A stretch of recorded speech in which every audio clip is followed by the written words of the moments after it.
Welcome to the Truth and Liberty Show, where trusted leaders bring biblical insights to important issues to help you stand for truth and effect godly change in our nation and in our world. Hello, everyone, and welcome to the Truth and Liberty Show. I have a question for you. Are America's kids better educated today than they were before the creation of the Department of Education, the United States Department of Education? I ask that question because one of the most controversial promises of the Donald Trump presidential campaign was that he was going to abolish, and if he couldn't abolish, at least shut down most aspects of the Department of Education. On today's show, I'd like to take a deep dive into education in America and explore the DOE and the arguments supporting its abolition. First, our public education system has been almost entirely secular since 1962 and 1963, when prayer was removed from our schools by the United States Supreme Court. Data shows that there was a major decline in SAT scores almost immediately after the removal of prayer and Bible study from our schools. That decline in SAT scores continued until the 1980s, when it was stabilized at a much lower level. Second, data shows that the deterioration of morals and the social fabric of our nation began to rapidly occur and is still deteriorating even today. Proverbs chapter 1, verse 7 says, "The fear of the Lord is the beginning of knowledge, but fools despise wisdom and instruction." God's word brings light. Psalm 119, verse 130 says, "The entrance of thy word giveth light, it giveth understanding unto the simple." You see, we're doing a vain thing if we think that if we try to educate children without taking into account the one who created everything. How can someone consider themselves educated if they have no knowledge of the one who created them? The one who has all knowledge and who revealed wisdom to us in His Word. In addition, the Constitution does not give Congress power to do anything related to education. From the founding of the country onward, it has always been a matter for parents and families first, and then with public education, state governments began to get involved. You see, until the 1960s and the 1970s, education was exclusively a state and local matter. And until the advent of public education, it was up to the parents and the family. But in 1979, the Federal Department of Education was established. And so what is the Department of Education and what does it do? Well, first, it provides grants to schools in lower economic districts. In other words, districts around America that consist of families with lower incomes. This is under Title I. In 2023, the Department of Education dispersed, I believe it was $16 or maybe $18 billion in grants to these lower income communities. They also provide grants to schools for education services for students with disabilities. This is called IDEA, Individuals with Disabilities Education Act. In 2024, the DOE gave out $15 billion for that purpose. The DOE also manages federal student aid and loan programs at the college level. It gave out $160 billion in student aid for college students, consisting mainly of loans in 2024, I believe. And it includes $33 billion in Pell Grants each year. Now, the current loan debt held by the Department of Education, in other words, this is owed to the DOE by college students who are in school or graduated, is $1.6 trillion. And so the DOE manages the application and the administration of these college loans. It also collects data on colleges and vocation schools and universities, on graduation rates and on academic performance and so on. The DOE also administers the National Report Card. Now, the National Report Card the formal name is the National Assessment of Education Progress. So this was mandated by Congress and has been in existence since 1969, and the DOE administers that report card. And it also enforces federal civil rights rules in education. federal civil rights rules in education has been in the news a lot lately because of Title IX. And Title IX is what protects women's sports. And the left in this country, embracing radical transgenderism, has basically tried to force biological men into women's sports because these biological men are so-called transgender. So it's important to understand neither the Constitution or statutes, so a statute is the laws passed by Congress, so neither the U.S. Constitution or federal statutes give the Department of Education any power to control what is taught in our schools. Moreover, the DOE, but I was going to say, despite this, the DOE does attach conditions to grants and interprets civil rights laws. And through this power, they do influence what is taught and the policies and practices and procedures in our local schools. The DOE also adopts policy recommendations, which, although they're not necessarily the law, they have great influence and effect on schools across America. So how has the DOE performed? Well, let's look at test scores. Test scores have been declining nationwide over the last few years. The National Report Card, the NAEP, which I mentioned earlier, measures performance in math and reading. And it shows that a majority of America's students have failed to meet proficiency standards for many decades. And recently, performance even began declining more. It started before the pandemic and then took a nosedive during the pandemic. Let's look at math, for example, from 1994 to 2022. Here's a graph for you. In 2024, you can see that beginning in about 2012, math scores began to decline. And then before the pandemic in 2020, they really started declining. And so overall in 2024, only 39% of fourth graders in America and 28% of eighth graders scored at or above proficiency standards in math. That's a little bit more than a third, and then a little bit more than a fourth of our students are proficient in math. This is a national embarrassment. Let's look at reading. Fourth graders continue to lose ground in 2024, with reading scores going even lower on average than they were in 2022, much lower than they were in 2019. So in 2019, reading scores showed that 35% of fourth graders scored at or above proficiency levels. That figure dropped to 33% in 2022 and to 31% in 2024. We are definitely headed the wrong direction. As with math, these declines are not entirely the fault of the pandemic. Fourth grade reading scores began falling years earlier, approximately around 2015.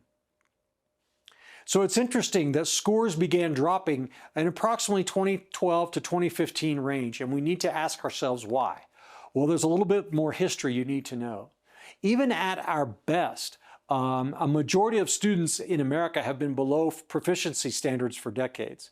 So in approximately 2002, President George Bush, pushed something called the No Child Left Behind Act. This required testing, achievement testing at certain standards in order to receive federal funding. Now, it did not require that schools achieve those standards, only that they test, okay? And so it let states establish those standards.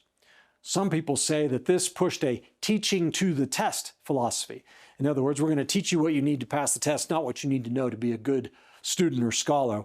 They also say that No Child Left Behind narrowed the scope of what was being taught in our schools. It resulted in some increased average test scores in math, but did not substantially elevate performance of America's schools. Now, under the Barack Obama administration, they adopted the Every Student Succeeds Act, which basically turned the remnants of the standards and testing regimen under No Child Left Behind over to the state governments. And one of the things to note is that the test scores in these programs neither determine school receipt of funds nor graduation of the student. So the students could score miserably and still graduate. The school could score miserably and still get federal funding. So everyone seems to agree now that our schools in America are failing, but there is very little agreement about what to do about it. Some say we need more money. Of course, the left always says we need more money. Whatever the problem is, we need more money, more money. Higher teacher salaries, some say. More support for the poor, some say. Others say, no, we don't need those things. We need school choice, competition, better teacher training in our colleges, and elimination of woke ideology. Well, our guest today believes that one of the first things that must be done is to abolish the Federal Department of Education and return control of education to parents and local authorities. Sheri Few, our guest, is the founder and president of United States Parents Involved in Education, or USPI, whose mission is to end the U.S. Department of Education and all federal education mandates. USPI has established 20 state chapters and is growing rapidly, and amid the national outcry from parents who want to regain control over their children's education. Sheri is a nationally recognized leader on education policy and is often quoted in conservative media, and has spent much of the last year or more exposing critical race theory and serving as the executive producer for a new documentary film titled Truth and Lies in America's Education. So we're very thankful to have Sheri Few joining us on the show today. So with all of this information that I've thrown at you in today's monologue, let me just encourage you to take today's program and go back and listen again to that stuff. Look at those graphs that I sent you. And as we're talking with Sheri Few today, if you're concerned about the future of the country, why don't you take notes about what she says, about what's going on in education today, and go do the research for yourself until it becomes, familiar to you and you can advocate on it. Because it's my belief, guys, that there is nothing more important than we can do in our country than to get God back in our education system, right? Our children of this nation need to be taught the true history of America, including its Christian foundations, the principles of the Declaration of Independence and the Constitution, and our common faith in God and the Bible. We don't need to be having religion, class, like teaching them specific, doctrines and things like this. But our kids in school always heard about God, always heard of the Bible. They knew America was a Christian nation. They prayed. They even had Bible reading and so forth. Some schools even had Bible class, right? But we've got to get this back in because this is the foundation. It's also the glue of our country. And by rejecting God, we're rejecting knowledge. By rejecting God, we're rejecting truth. By rejecting God, we're rejecting all things that are sane and good. And we're inviting in lies, deception, wickedness, strife, violence, practices that lead to tyranny and socialism, practices that lead to poverty, disease. It's just that schools are where it's at. It is the front line. It is the absolute trench of the warfare that we're in. So don't go away, folks. We're going to be back in just a minute with Sheri Few, the Executive Director of USPIE. And before we go, I wanted to mention our free product to you again. If you haven't picked this up, go to our website at truthandlibertygtn.com, and you can get a free copy by sharing your email with us. So this book is talking about how to make Jesus Lord, not just Savior, recognizing pride and humbling ourselves, stop dealing with our old sin nature, capture and cast down ungodly thoughts. Boy, that sounds pretty good to me. How about you? So go to the website and get that today. Again, it's truthandlibertygtn.com. And by the way, we have two websites, that one, which is connected to GTN here at Andrew Womack Ministries, and then our standalone Truth and Liberty website, truthandliberty.net. And did you know on our website, we have a resources center that has hundreds of links on it to all kinds of stuff, including our founding documents as a nation, including how to run for office information, or our voting center where you can find out who your representatives are, get registered to vote, check and update your registration, sign up for automatic text message reminders, and all kinds of things like that. Plus, all of our shows, all of the articles we've ever published, and blogs are all linked in this resources center. It is a treasure chest. One other thing, did you know we have a 24/7 news feed on our website? That's right. You don't have to go anywhere else but truthandliberty.net to get your daily news. You'll hear from all our favorite conservative and Christian sources, everything from Town Hall to Daily Wire to Faith, I forget the name of it, but a pro-life website, CBN News, and many, many more. I can't even begin. I think there's 20 something news sources that we have handpicked that feed into that news feed. So go check out our website at truthandliberty.net. To get a copy of the book, go to the other website, truthandlibertygtn.com. All right, folks, we're going to share some more information with you on this break, and we'll be right back with my interview with Sheri Few, the founder of USPIE. America needs Christians of steadfast faith to stand up and boldly proclaim the promises of God. Faith for America by Richard Harris shows how the prayers and steadfast faith of ordinary believers can carry a nation through its darkest hours. Now is the time to stand firm, pray boldly, and keep fighting for freedom, trusting God to bring light from tragedy. Order your copy today. Okay, welcome back to the Truth and Liberty Show. Just really honored and excited today to have a first-time guest on the show, Sheri Few, who is the founder and president of United States Parents Involved in Education, or USPIE, or USPI. Sheri, thank you so much for coming on Truth and Liberty today. Well, thank you, Richard. I'm also honored to be a guest. Well, Sheri, I've got you on because of your amazing work that you're doing in the field of education. And I understand that USPI is devoted to empowering parents to regain control over the education of their children. And I'd like to know first, kind of like, how do you envision that happening? It seems like we've been living in this whole public education realm for so long now that people don't even understand that it's possible for parents to educate their own children. Yes, you're exactly right. So when we first started the national organization, we adopted the mission to close the U.S. Department of Education and end all federal education mandates. And that's because we understood that the majority of the nefarious pedagogies originate from the federal government and they're incentivized with federal dollars. So we know that the founding fathers never had any vision for education with the federal government. It's unconstitutional. The responsibility lies within the states. So it's always been a problem as far as the federal government involvement, and that's why we think the best way to restore parental and local control of education is to start at the top and get the federal government out.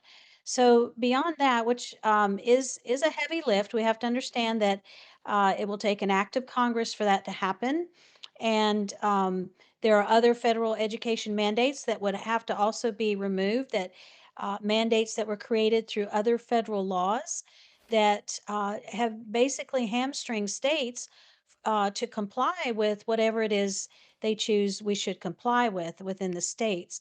So we really understand that that's what has to happen first. But in the meantime, as we continue to study and follow government schools, we understand that things have gotten really bad. I mean, to the point where we call it toxic. We don't believe that it's a healthy environment for children, that it harms children, that children are being indoctrinated against what most families believe and hold dear. They're indoctrinated against our country. They're taught that communism and Marxism is a much better model for government, and even things like freedom of speech, that certain categories of people should not have the freedom to speak. And Mm, these are dreadful things that are yeah, embedded in the curricula in yeah. schools across our country. And I live in a very southern state, and so I can tell you firsthand, for people who think it's not happening in their state or in their schools, that this is only in California or Rhode Island or, Washington State. I can tell you that it's happening everywhere. And I actually host a podcast, and I had a guest this afternoon who works for Defending Education, And he just gave me some startling statistics from the research that they've done. So it is a very real problem beyond even just the federal involvement, but we have to start first at the top, get the federal government out of education, and then we have to start to restore parental and local control, but we're not even sure if the government should be involved in education at all. And that's what our report addresses that we recently released. Yeah. It's titled "Are Government Schools Redeemable?" Okay, so let's start with that. You've got a report, Are Government Schools Redeemable? Now, this is available on your website. Yes, it is What's available on our website. what's the website address? It's it's USPIE, uspie.org. Okay. And I think that your conclusion is probably pretty evident from your remarks, but are the schools redeemable? Well, we say no. And we have a caveat with not at least in the short term, and that's why we warn parents. I mean, we are literally warning parents to get your kids out Hmm. because, as I said, it is harmful. We believe some of the things that are being taught are even equivalent to evil. And so, in the short term, there's no remedy because the government school system is so entrenched. It is a huge money making industry. There are lots of hands in the pot. And we break it down in our report with five particular issues that we see as roadblocks to being able to fix government schools. So, if you'd like me to run through those five issues, I can. Well, let's start with let's talk. Let's get some more background laid here. So you mentioned this, but the Constitution does not say that Congress has the power to educate or do anything with respect to education. So how did the Department of Education get created? Well, the Department of Education was created in 1979 under President Carter. It is said to have been a payback to the teachers' unions because they supported him and helped him to win that presidential election. Mm. So that was their payback. And, since that time, we've seen a steady, well, actually, we didn't start mapping the scores until 1992, but since 1992, when they started tracking educational achievement, there has been a steady decline ever since that time. And in the meantime, the funding and the bureaucracy and the mandates have just snowballed to the point where we're spending billions of dollars every year on the federal Department of Education. Why do we need the federal government to take tax dollars out of the states and then give it back to the states? If the education system needs more money, can't the state raise the money?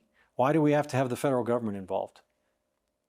Oh, absolutely. Well, that's that's our question too, is why and why did we?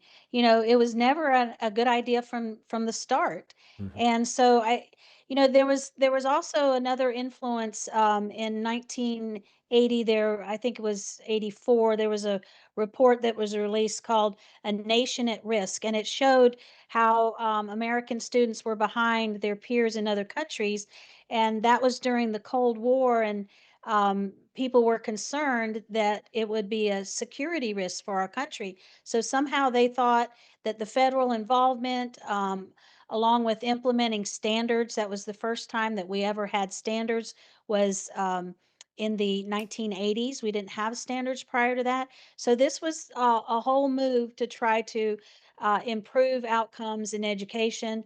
But as I stated earlier, it has failed miserably. It's only cost us more money, and it's been disastrous for children.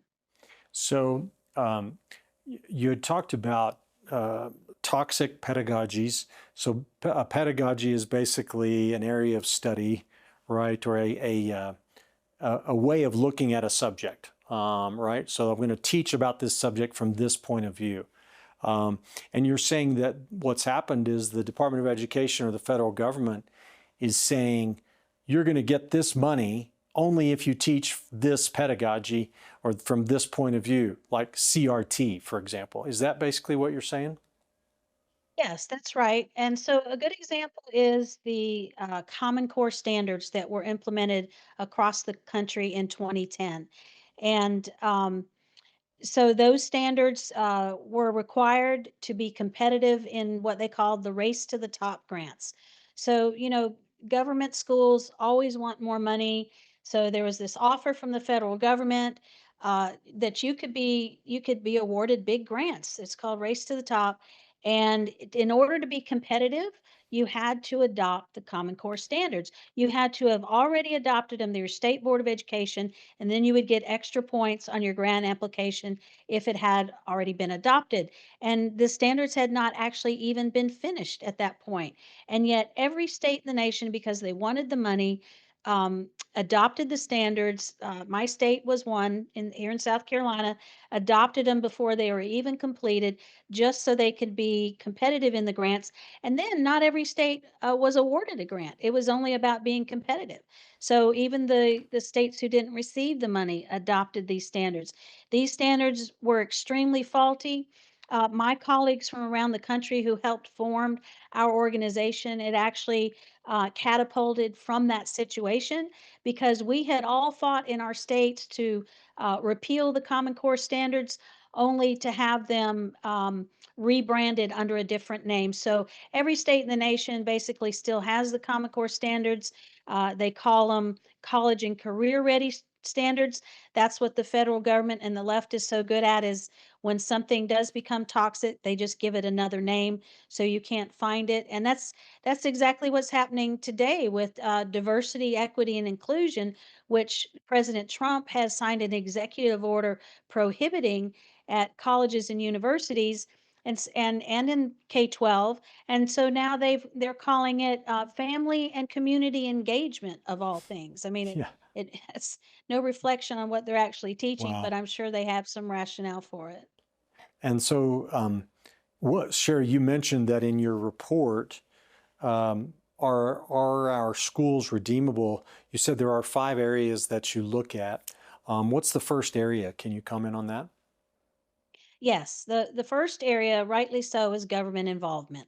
It's just the fact that somehow we thought it was a good idea for the government to educate our children. When our country was founded, and its first 100 years or so, all families were schooled at home or through church-based schools. And then in the 1800s, some compulsory education advocates started using the tensions between some of the different faiths in the country and exploited that to advocate for universal education. And then Horace Mann, who was the Secretary of Education in Massachusetts in 1840, capitalized on that movement and pushed ahead to begin universal education, which was government education for every child in the country. And he based the model for this on the Prussian model. So what Prussia had instituted was a system where they believed that you could actually change the feelings and the mindsets of children through education, and basically control how they think and feel about the world. And that's the model that we adopted here in the United States. Another part of that model is the idea of segregating children by ages and having them in separate classes according to their age. And if you reflect on the one-room schoolhouses of the past, children were all together learning together, and the older children would help the younger children. So the entire model that we see today as government schools was based on this Prussian model. So we think it was a mistake from the beginning, and then we've seen just what it's done as far as how knowledgeable, or I should say, unknowledgeable children or adults even today are. We used to brag on the knowledge. We were bragged on by other countries, I should say. You probably recall Alex de Tocqueville bragged on the United States about how well educated we were. Well, that was before government was involved with our education. And if you read the founding documents, you can see how very articulate and intelligent these people were without government involvement. And so then you fast forward to today, and you've got 54% of Americans can't read above the sixth grade level. And so our Mm. country is a mess as far as academic knowledge.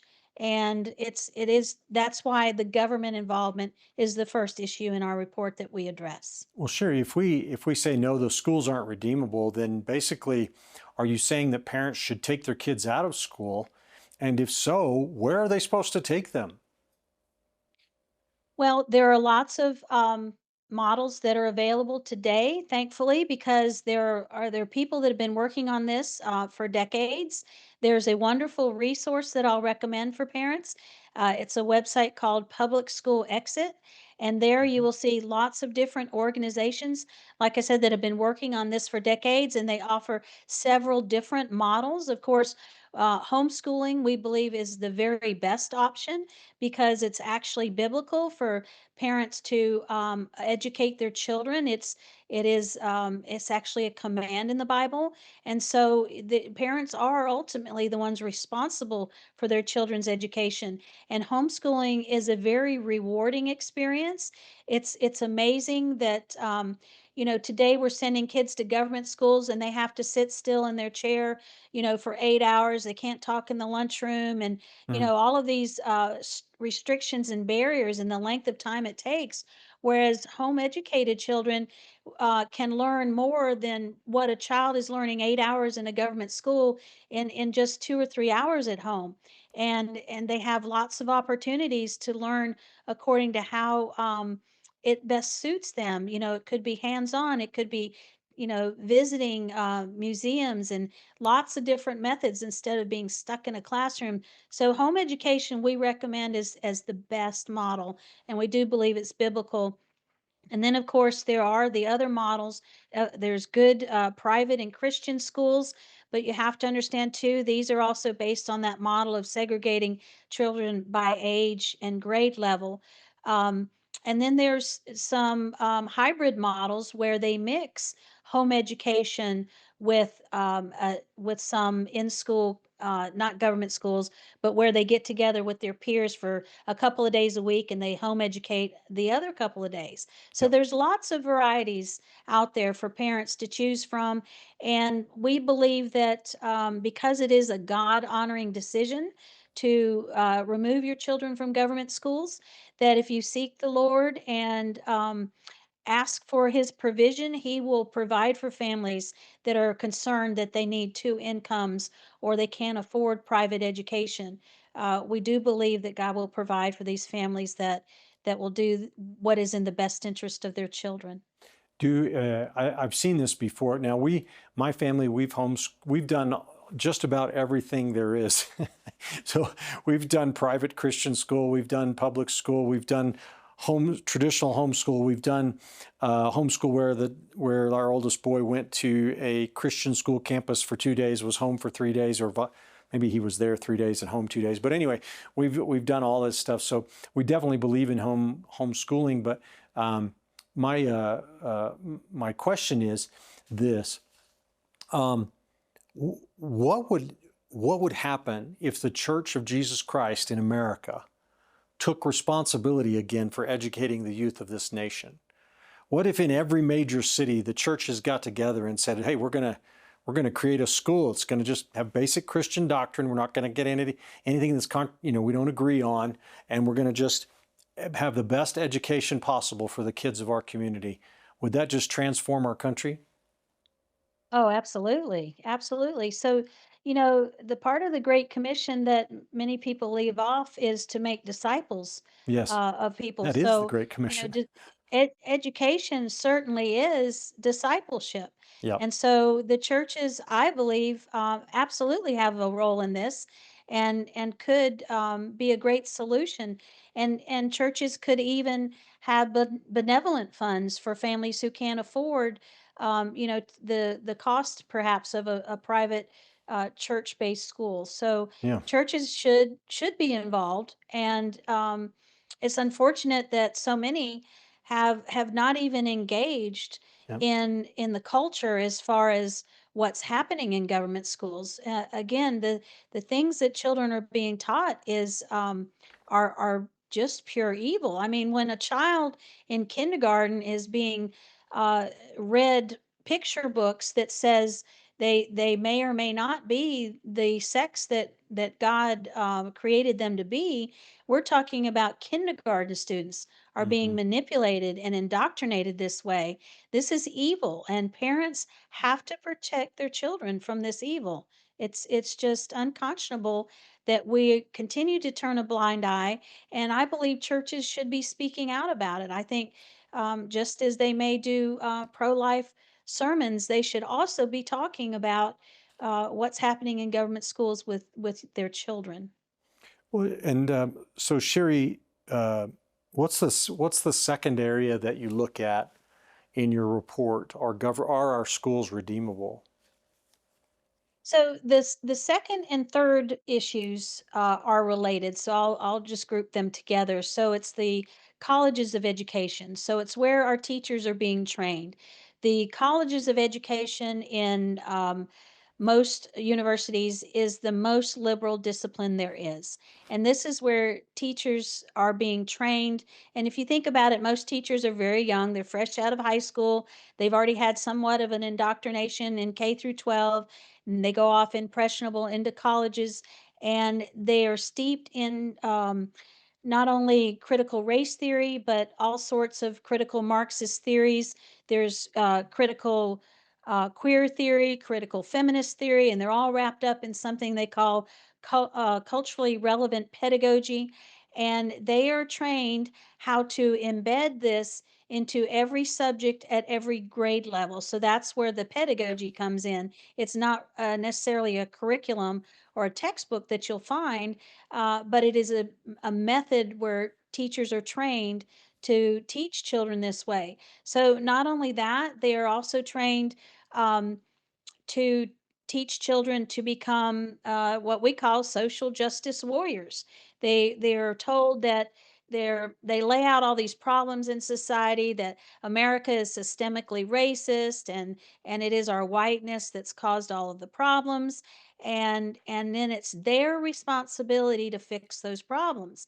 And so from kindergarten on up in the Common Core standards, there are these standards that train children to be activists.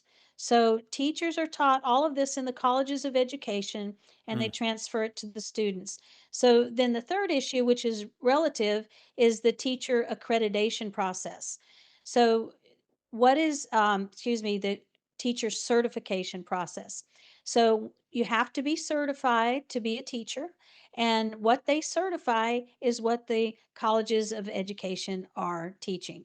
So you have to be able to pass the test that you believe in and will implement all of these nefarious pedagogies in order to become certified to be a teacher. So those are the second and third issues that we address that we think are roadblocks to reforming government schools.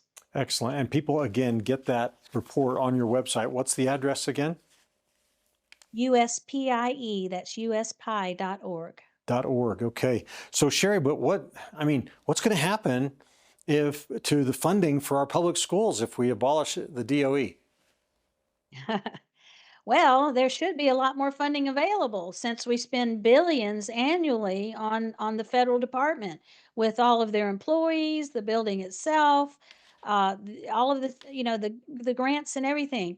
So there should be more money for states to use. And like I said, schools always want more money. So we think that it's a win-win, especially for parents and families. If we close the Department of Education, now this is a tricky subject. I actually just had an op-ed published in the Washington Times today addressing this.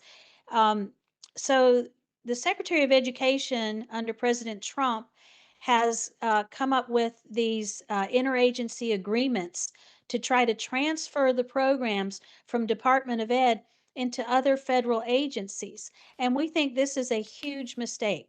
You don't get the federal government out of education. You don't return authority to parents and states by shifting federal programs into other agencies. So we think this is a huge mistake. As I said, I opined about it today, And so we have to be careful about how we do it. But there is a bill in Congress. Congressman Moore from Alabama sponsored this bill. It's HR 2691. And this bill will send block grants to the state. So close the Department of Ed and send the money back to the states. And then the states can develop their own programs to uh, replace the ones that that the federal government was providing. And there's an amendment we would like to see to that bill that we've been discussing, which is to send the money back according to the taxes that the states, and the bill already says this, send it back according to the amount of taxes each state pays, and have it be per student. But then for parents who don't have their children in government schools, we think that money should go according to the per pupil amount in each state directly to those families as a tax credit so that they can better afford alternatives to government schools for their families. That way, they keep more of their own money so that they can better afford rather than the voucher schemes that are so widely adopted these days, especially by conservatives and Christians. They've been pushing for what they call school choice for decades, but we think that that is definitely a step in the wrong direction, because what happens when you put government money into private and home education, then they will become subject to regulation, and then the government will control all forms of education. Mm. So we think vouchers are a very bad idea, and that's why we recommend tax credits. And we believe that Congressman Moore's bill is the right way to close the Department of Ed and will also provide these tax credits to families who don't have children in government schools. Is that a bill that's pending right now in the Congress? Yes. Okay. Once again, tell our viewers what number that is, if you know. 2691. House Bill House 2691. Bill 2691. Okay. And if if you will, your audience, if you will contact your congressman and ask them to sign on to the bill, and of course they can go to our website and learn more about it. We actually have some links on our website for how to advocate to your congressman for this bill. So I pray that they'll go to our website again, USPIE, that's uspie.org, and they'll see a link there to advocate for this bill.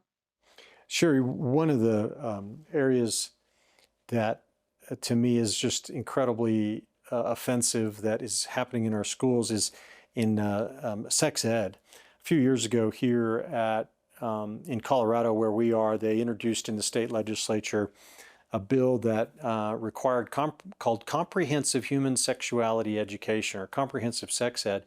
I'm sure you've heard about all that, and it's basically swept the country now. But can you comment on comprehensive sex ed and how this is not your, birds and the bees biology class?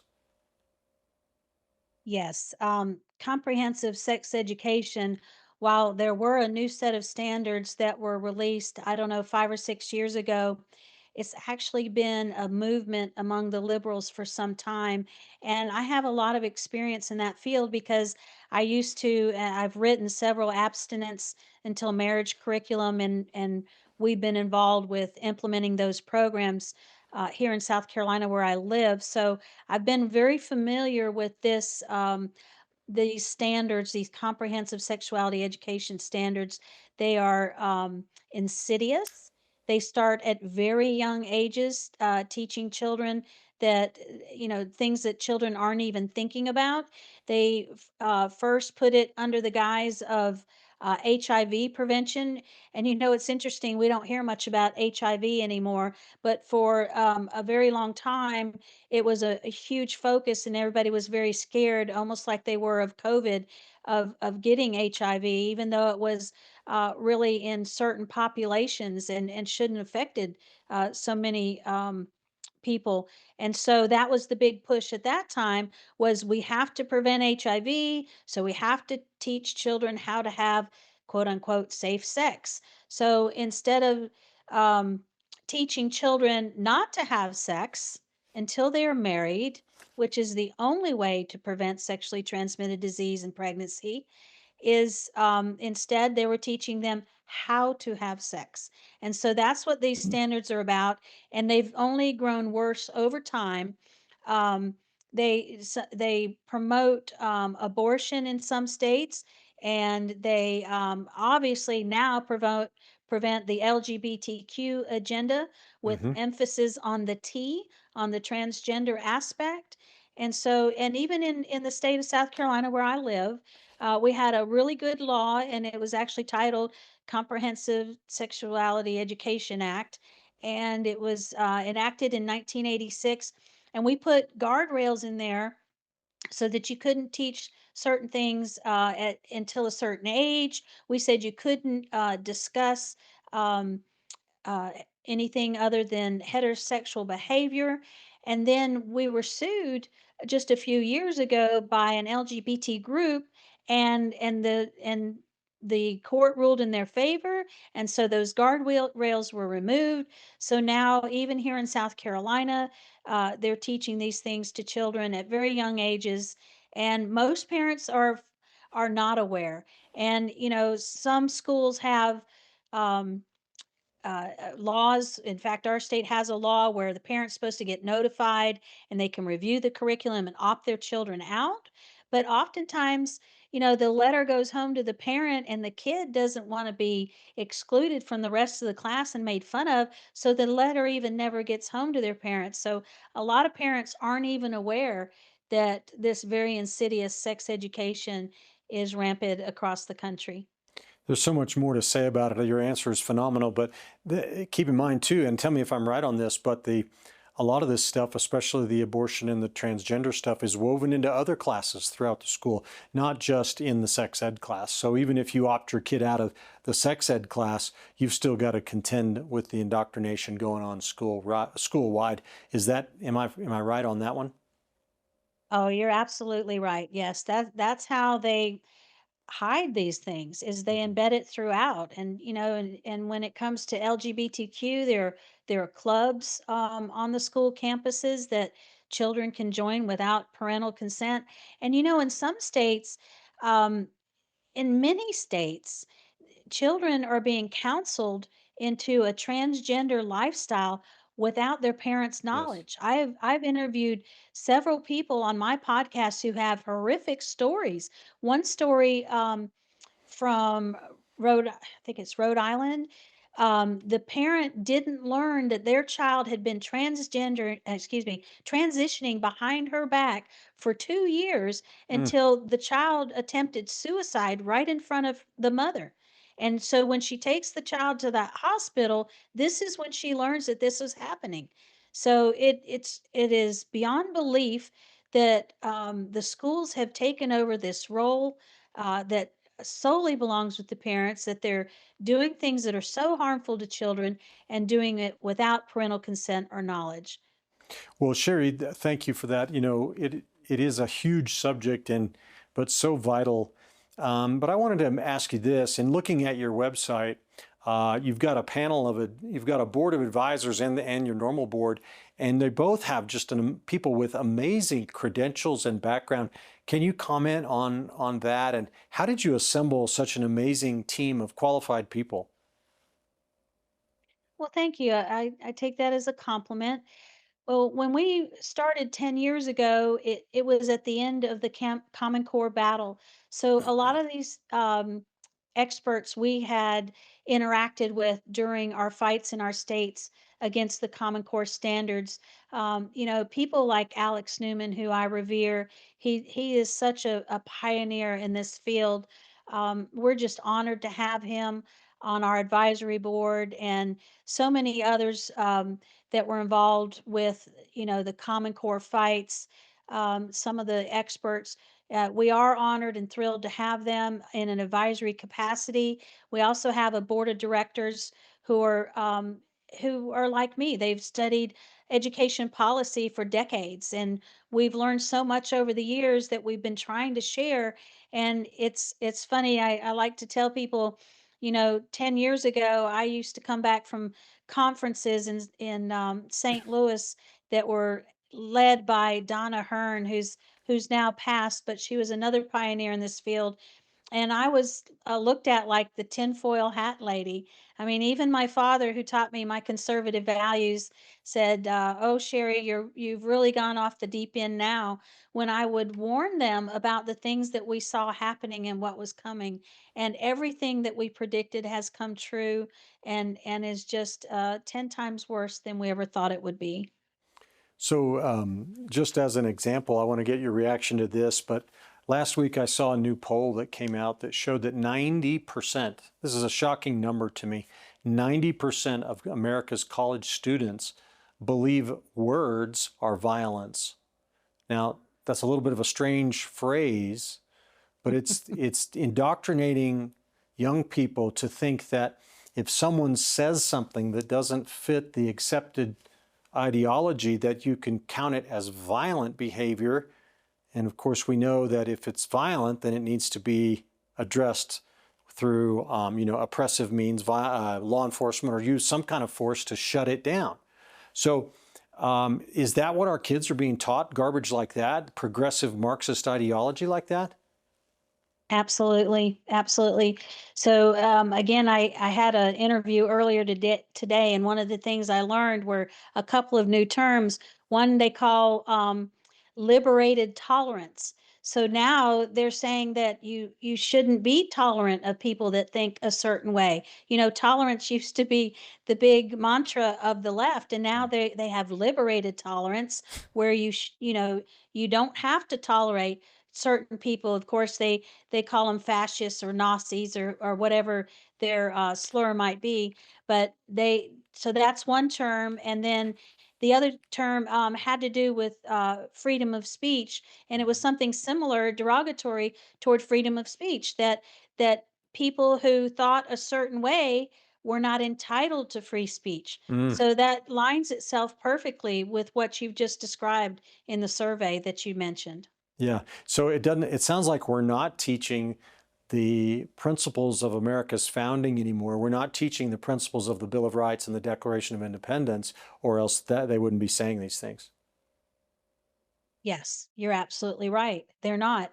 And so, in fact, there's very little concrete even literature that children are taught anymore. They're taught very short text. Nobody reads a whole book anymore. So even the classics are gone. So and not only are they not teaching the founding documents and the foundation of this country and our founding fathers, they are teaching something contrary. The history that they're being taught by and large is the 1619 project, which is based on the idea that our country was founded on slavery, and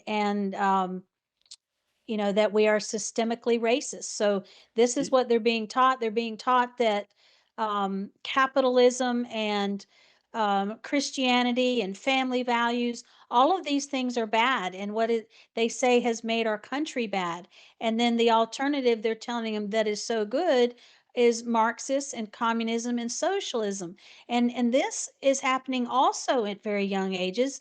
Another person that I interviewed recently is an expert on children's literature, and she was telling me that even in the storybooks, they're being taught uh, things that are anti-American and pro-communism and Marxism.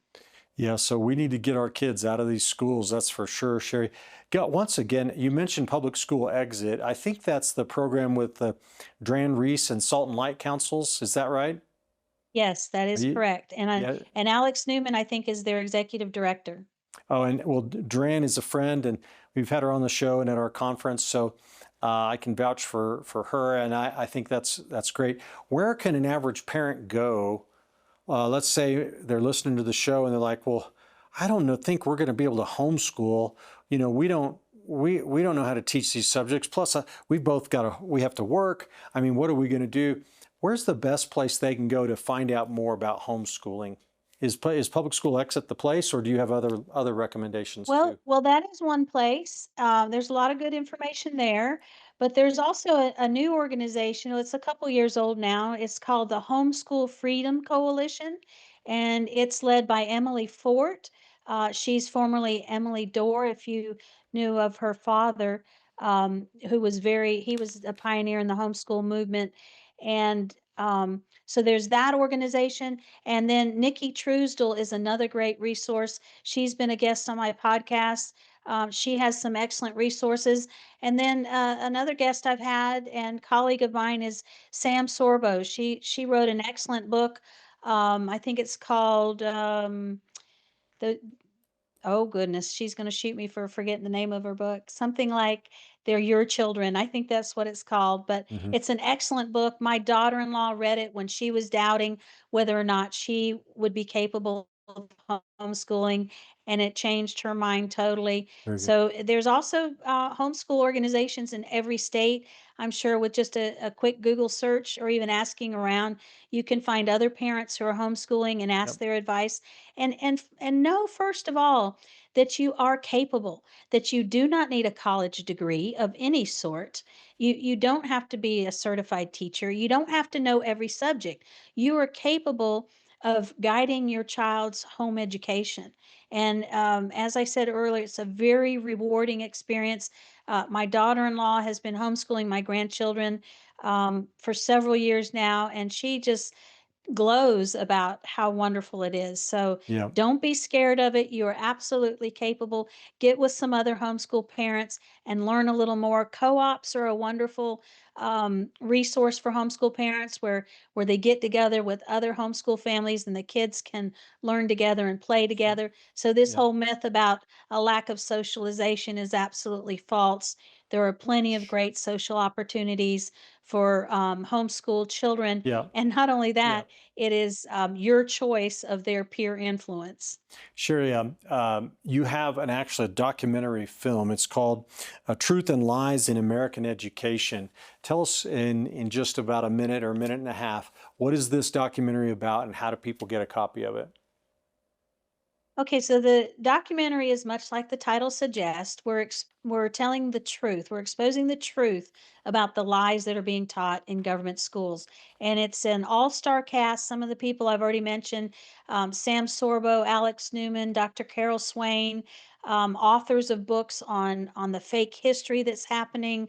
It's a wonderful place for parents to start, or even grandparents, and I like to say even just freedom loving Americans. If you're concerned about us losing our freedom in this country because what children are being taught, what you should be, you need to get involved. So you can start by watching this film. It's an eye opening film, and everything that you learn there is what I've been talking about tonight in more detail by the experts. And people can go on your website and get it, Yes, absolutely. Again, uspie.org. uspie.org. Get your copy today, Truth and Lies in American Education. And thank you, Sherry, for joining us here on Truth and Liberty. It's been very eye-opening. Well, thank you again for having me, Richard. And if I could just give a plug for the podcast too, it can also be found at uspie.org. It's called Unmasking Government Schools with Sheri Few. All right. Thank you so much, Sherry. And thank you to all of you for watching today. As I told you in the monologue, you need to take notes during this show today because it was going to be so full of content. If you didn't do that and you want to, just rewind it and watch it again, okay? Wanted to also remind you guys today about our free product giveaway. It's Who Made You God by Andrew Womack. What a great title this is. Go to truthandlibertygtn.com, share your email address, and we'll get that to you for free. God bless you all. Thank you for watching, and we'll see you next time here on Truth and Liberty.